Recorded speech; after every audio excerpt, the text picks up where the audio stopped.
Hello বন্ধুরা, লক্ষ্মী পুজোর জন্য রেডি হয়ে গেছি। ফাইনাল লুক কেমন লাগছে একটু কমেন্ট করবে। আর এই যে বোনও রেডি হয়ে গেছে, দিদিও রেডি হচ্ছে, দিদিও হাই করছে, দিদি ফেস হচ্ছে এখন রেডি হবে বলে। আর এখানটাতে দেখো সবাই সাজাগুজো চলছে। আর এখানটাতে সবাই কিন্তু হাই করছে বলে আমার দিদির মেয়েও হাই করছে, ওকে খুব সুন্দর লাগছে দেখতে। তোমাদের কেমন লাগছে একটু বলবে। আর এখানটাতে রান্না চলছে, রান্না হবে।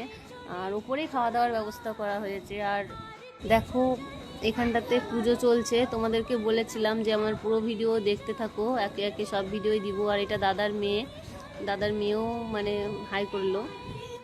আর ফাইনালি দেখো মাকে দেখাচ্ছি, মা লক্ষ্মীকে দেখাচ্ছি। এই যে দেখো কত সুন্দর লাগছে মাকে সাজিয়ে, আমার তো খুব সুন্দর লাগছে।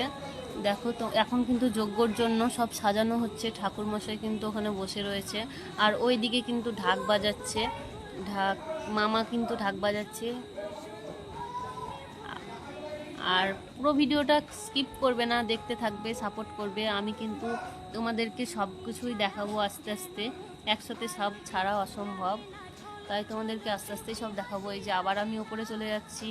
আর দেখো মাসির ছেলে এখানটাতে রান্নার জন্য দাঁড়িয়েছিল, মাসির ছেলেও কিন্তু হাই করছে, মাসির ছেলেও হাই করে দিল ভিডিওতে।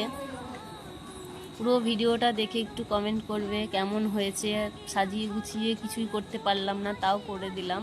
আর এই যে একটা সুন্দরী মুখটা ঢাকছিল, সুন্দরী মুখটা দেখাচ্ছিল না। টাটা।